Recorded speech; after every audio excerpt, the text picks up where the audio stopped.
Bonjour et bienvenue pour ce nouveau numéro de l'Actu Comics, l'émission qui vous présente toute l'Actu Comics en direct des États-Unis, de France, d'Angoulême et bien entendu des studios ciné et des plateformes qui nous présentent des séries autour des super-héros. Toutes les informations que j'ai pu glaner ça et là sur les différents sites, les forums, sur les fils d'actu des auteurs, sur Twitter X et ailleurs.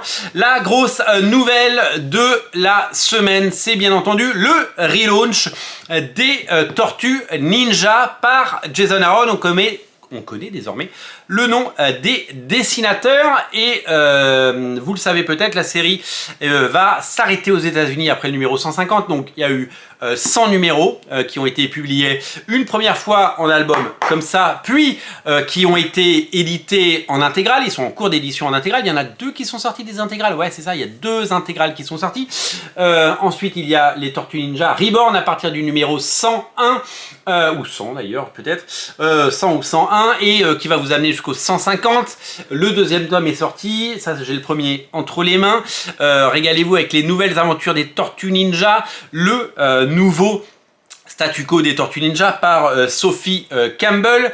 Donc ça, c'est à découvrir en ce moment en France. Et à partir du numéro 150, donc il y a 50 numéros comme ça, enfin, là il y en a 6, donc il va y avoir à peu près une petite dizaine de tomes, certainement 8 ou 9, des Tortues Ninja Reborn. Et bien il y aura un relaunch aux États-Unis. Donc ils arrêtent la série au numéro 150 et ils vont nous et vous proposer de découvrir un relaunch. Et donc ils se sont dit, quitte à faire un relaunch, vu qu'aux États-Unis les ventes sont correctes, mais c'est pas non plus over the top, vu que le comics en licence a du mal dans les autres pays, notamment en France, Sullivan a fait 47 vidéos là-dessus pour vous dire que le lectorat il était ce qu'il était et que il s'est battu et que maintenant advienne que pourra.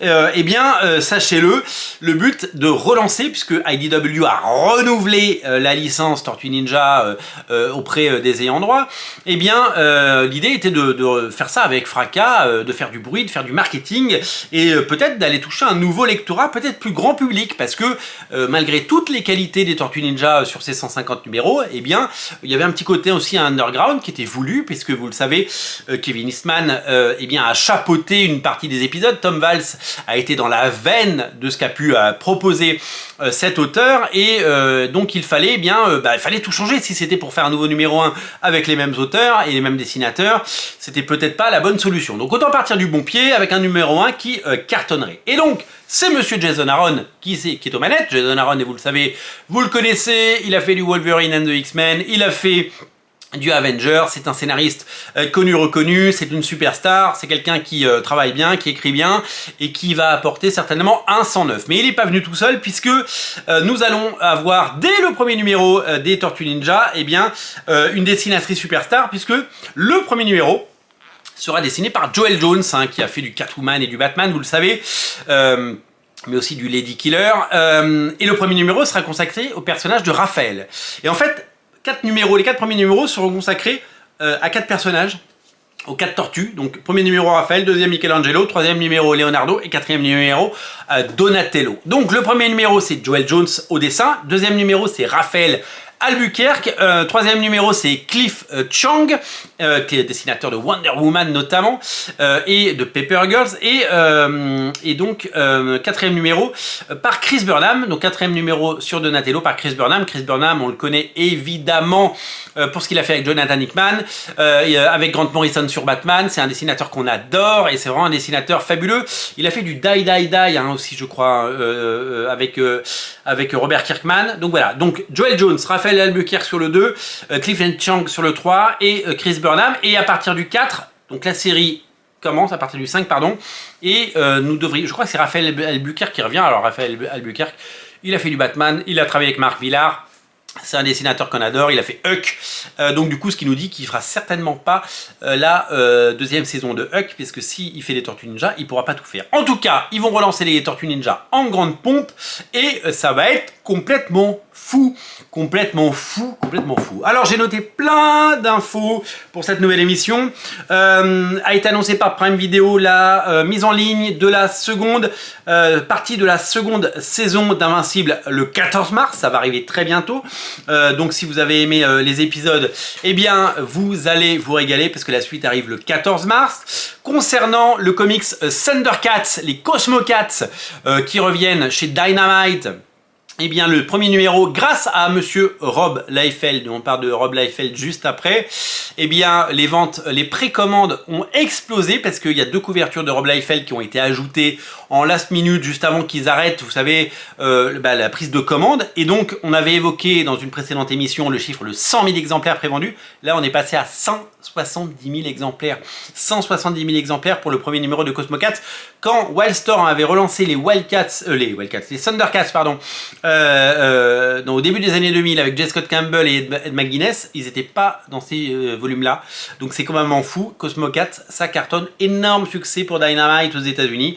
C'est un énorme succès. On parlait de Rob Liefeld. Il a lancé un nouveau comics sur Whatnot. Alors c'est très bizarre ce qu'il fait. C'est une superstar. Il vend des comics. Il en a vendu beaucoup. J'ai écouté tous ses podcasts. Non, pas tous, mais j'en écoute beaucoup et j'adore ça.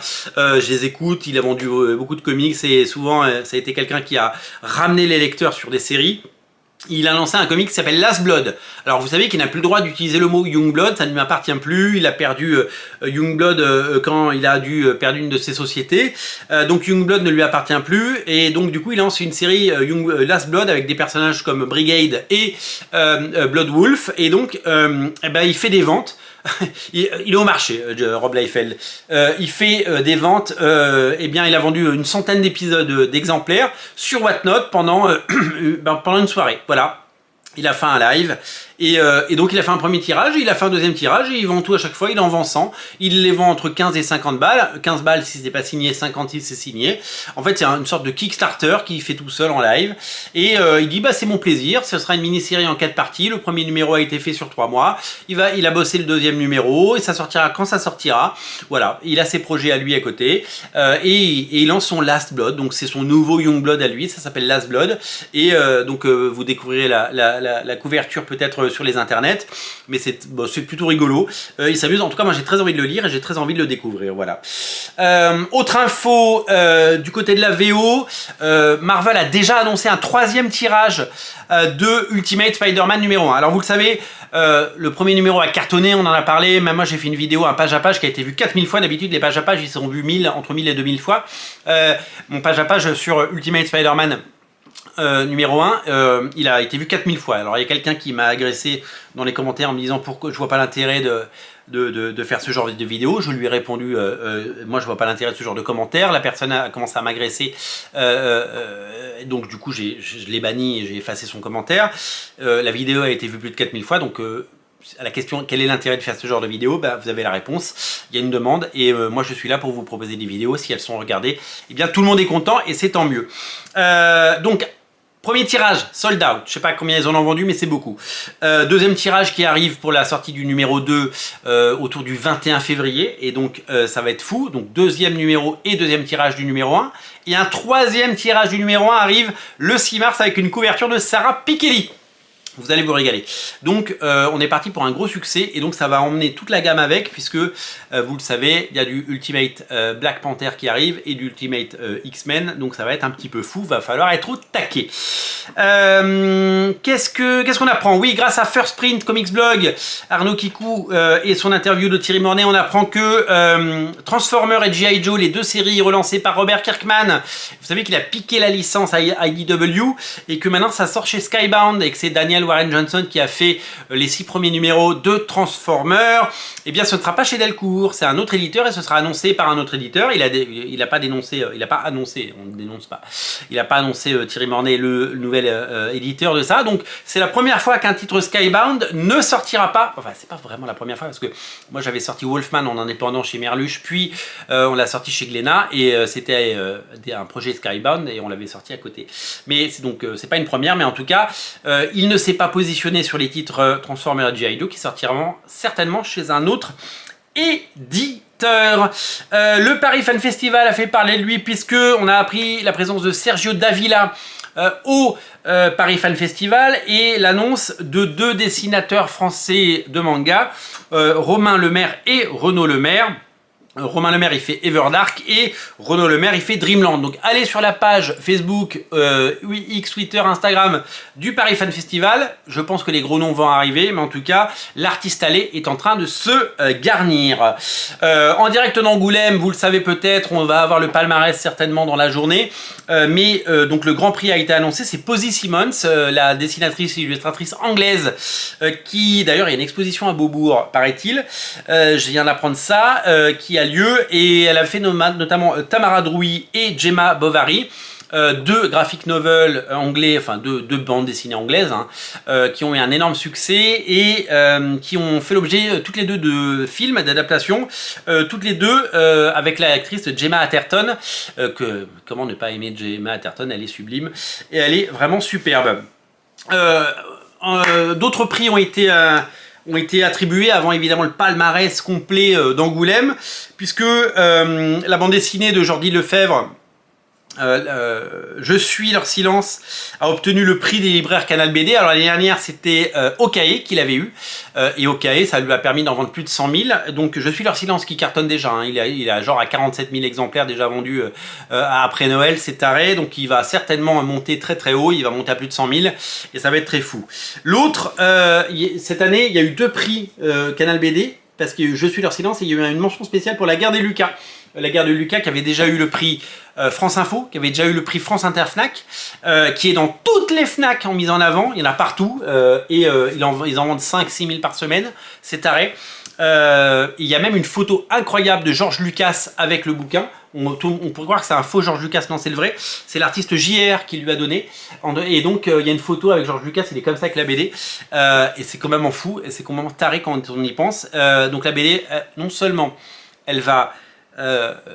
donc là elle est à 47 000 exemplaires, un truc comme ça, elle est à 50 000 exemplaires, elle va certainement taper les 100 000, et c'est surtout qu'elle va se vendre partout dans le monde, quoi. Pour un éditeur qui n'avait sorti que 3 BD et une bande dessinée de qualité, alors moi je suis trop content parce que alors je suis pas pionnier là-dessus, parce qu'on me l'a conseillé, donc je l'ai pas pris spontanément en boutique.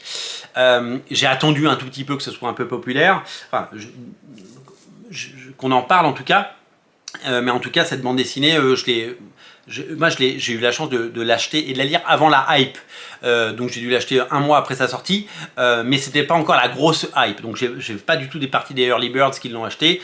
Je fais partie des gens qui l'ont découvert tard, mais qui l'ont apprécié, voilà, tout simplement. 2 infos rapides pour terminer. La première, c'est que la campagne Ulule pour Photonique par Paul Renaud a franchi un cap, on a passé les 62 000 €, c'est taré. J'ai personnellement contribué, je l'ai précommandé, voilà, j'ai joué le jeu, j'ai dépensé des sous, j'ai cassé ma tirelire, mais ça vaut le coup. Paul Renaud qui revient de chez Marvel pour faire du Photonique, honnêtement, on adore. Et on est 365 contributeurs au moment où j'enregistre cette vidéo. Je pense qu'il y a plus de 365 fans de Photonique, parce que c'est une BD qui s'est vendue à plus de 100 000 exemplaires dans les années 80. Donc on peut... Alors évidemment que beaucoup de gens se sont détournés des comics depuis, et puis il y a peut-être même des gens qui sont morts, malheureusement.